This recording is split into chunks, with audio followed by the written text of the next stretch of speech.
안녕하세요. 윤정현 노무사입니다. 오늘은 두 번째 사연을 소개해드리고 이에 대한 올바른 해결 방법을 한번 살펴보도록 할게요. 이제 지난번 사연이 처음이었기 때문에 아마 컨텐츠마다 조금씩 발전하는 게 있을 것 같아요. 그래서 사연을 소개해드리고 여기서 잘못된 대응을 함께 짚어드린 후에 이제 다음 컨텐츠에서 올바른 대응 방법을 한번 살펴보도록 하겠습니다.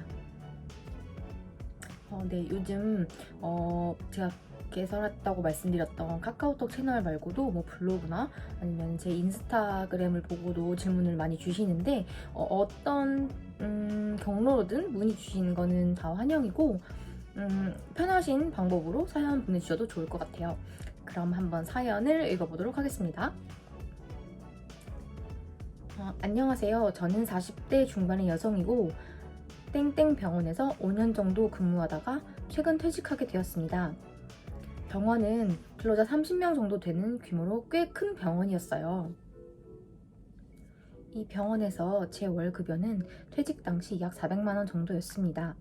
여기에는 기본급과 고정 연장 근로수당이 포함되어 있습니다. 식대나 다른 수당, 상여금 등은 없었고요.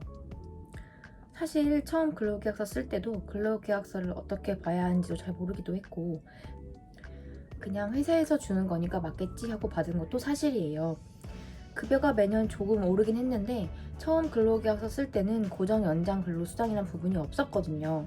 그런데 2년 후 근로계약서를 다시 써야 한다고 했고 보니까 이런 수당이 새로 생겼어요. 사실 저는 연장 근로를 하지도 않고 있는데 이 부분이 왜 들어가야 하는지 의아했고 회사에서는 월 급여는 올랐으니 크게 걱정하지 않아도 된다면서 사인을 하라고 했어요. 그래서 저는 그냥 사인을 했고 아마 저 같은 근로자들이 대부분일 것 같아요. 그리고 병원이라 스케줄 근무를 했는데 관공서 공휴일에 근무를 하게 되더라도 추가 수당 같은 건 없었어요. 법 내용은 잘 모르긴 하지만 몇 년 전부터 관공서 공휴일도 일반 사업장에 도입이 된다는 기사를 본 것 같은데 사실 이 부분도 어떻게 적용이 되는지 잘 몰랐어요. 처음 입사 후 근로계약서 작성을 할 때 병원 특성상 어쩔 수 없으니 스케줄 근로 및 추가 수당이 없다는 내용에 동의한다는 조항도 있었고요. 저와 같은 직무에 저보다 경력은 적은 동생도 같은 날에 퇴사를 했어요.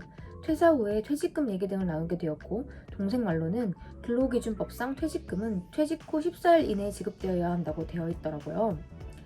그런데 회사에서는 아무런 이야기도 없었고 이미 14일도 지났어요. 회사에 다시 물어보니 다음 임금 지급일에 준다고 하더라고요. 빨리 달라고 재촉하기도 그래서 그냥 기다리기로 했습니다. 다음 임금 지급일이 되었고 급여 명세서와 함께 퇴직금 지급 명세서를 보내주었어요. 지난번 동생이랑 이야기하면서 근로기준법이란 것을 처음 찾아보게 되었는데 평균 임금 그리고 통상 임금과 같은 개념이 나오더라고요. 일반적으로 퇴직금은 평균 임금으로 산정을 하나 통상 임금이 높은 경우 통상 임금을 평균 임금으로 한다는 내용이 있었어요. 그런데 어떻게 계산하는지도 모르겠고 그래도 인터넷을 찾아서 대략적으로 계산을 해봤을 때 저는 평균 임금보다 통상 임금이 더 높은 것 같았어요. 그래서 회사에 이런 부분을 이야기하면서 다시 산정해달라고 요구를 했습니다. 그런데 회사에서는 급여 해주시는 세무사 사무소에 얘기를 해봤는데 통상임금은 특수한 경우에만 적용된다면서 평균임금으로 지급하는 게 맞다고 하네요. 저는 어떻게 대응해야 할까요? 네, 사연 잘 들으셨나요? 자, 여기서 그럼 문제되는 부분들은 몇 가지 쟁점들이 있는지 한번 살펴보고 이 근로자는 어느 포인트에서 좀 잘못된 대응을 했는지 한번 살펴보도록 할게요. 네, 먼저 첫 번째, 근로계약서를 잘 볼 줄 모른다고 하셨는데 그건 당연히 어쩔 수 없는 부분이긴 한데 그렇다고 해서 이제 2년 후에 근로계약서 다시 쓸 때 고정 연장 근로수당이라는 부분이 생겼잖아요. 이 부분에 대해서 잘 모르겠다고 해서 그냥 넘어간 부분이 있어요. 그럼 이 부분도 문제가 되겠죠. 그리고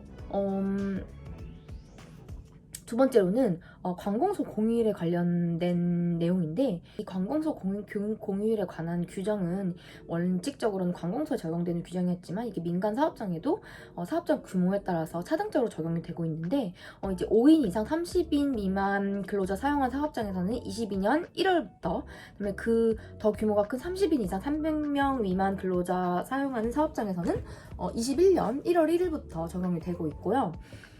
이게 차등적으로 적용이 되고 있기 때문에 30인 근로자 사업장이라고 하셨는데 아마 그렇다면은 21년 1월 1일부터 적용이 됐을 거예요. 그런데도 중간에 변경 없이 계속 관공서 공휴일에 수당 없이 근무를 하셨다고 하셨어요. 이 부분도 문제가 되겠고 그리고 퇴직금 지급 기일에 관한 부분도 문제가 될 수 있겠고 그리고 마지막으로 통상임금과 평균임금 어떤 걸로 퇴직금 산정해야 되는지 이 부분이 문제가 되겠죠?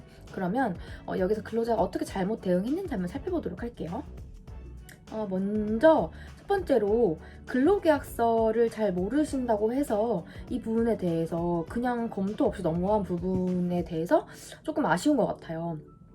처음에는 뭐 그렇다고 하더라도 이제 고정 연장 근로수당이라는 게 사실은 연장 근로가 없는데도 잡아놓으셨다고 하셨잖아요. 이게 보통은 회사에서 통상시급을 낮추기 위해서 총 급여는 동일하거나 뭐 전보다 올랐다고 하더라도 통상시급이 떨어지는 경우가 있거든요. 그러면 근로조건 저하에 해당되기 때문에 근로자가 동의하지 않으면 사실상 이 근로계약은 효력이 없게 되거든요.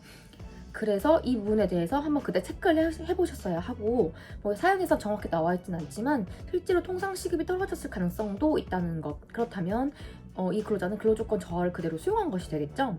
그리고 두 번째로 이제 관공서 공휴일에 대해서는 이 사업장이 30인 이상이 계속 유지되어서 21년 1월 1일부터 적용이 되었다면 스케줄 근로라고 하더라도 휴일 근로에 대해서는 이제 가산 수당을 휴일 근로 수당을 받으셔야 되는데 만약에 이 사업장이 근로자 대표를 선임을 하셔서 이날을 다른 근로일로 대체를 하거나 하는 경우에는 수당 지급 의무는 면하겠죠. 하지만 이런 과정이 없었다고 하면 또 문제가 되겠죠. 이 부분에 대해서도 한번 알아보셨어야 하는데 그 부분이 조금 아쉽고요. 그리고 이제 퇴직금 같은 경우도 사실상은 근로기준법 36조에 금품청산 규정이라고 있는데 퇴직 후에는 이제 뭐 임금 같은 경우에 14일 이내로 이제 다 정산을 해야 돼요. 근데 거기에는 특별하게 뭐 회사와 근로자와 합의가 있다고 하면 그 기일까지 연장을 할 수 있다고 되어 있는데 여기서는 특별히 뭐 근로자와 합의한 내용도 없어 보이죠. 그렇기 때문에 그냥 회사와 근로자가 합의가 없었는데도 그냥 기다리기로 한 부분, 이 부분도 근로자의 대응이 조금 아쉽다고 볼 수 있겠습니다. 그리고 마지막으로 이제 근로기준법을 처음 찾아보시게 되면서 뭐 평균임금, 통상임금이란 부분을 접하게 되셨는데 이 부분에 대해서 정확하게 모르신다고 하시면 한번 뭐 전문가를 통해서 이렇게 퇴직금 계산이 잘 된 건지 한번 맡겨보시는 것도 좋을 것 같아요. 이렇게 회사가 못 믿었게 해준다고 하시면 그런 부분이 좋을 것 같고 그래서 결과적으로는 어떻게 해야 되는지 문의를 주셨는데 이 부분에 대해서는 이제 올바른 근로자의 대응 방법에 대해서 알아보도록 하겠습니다.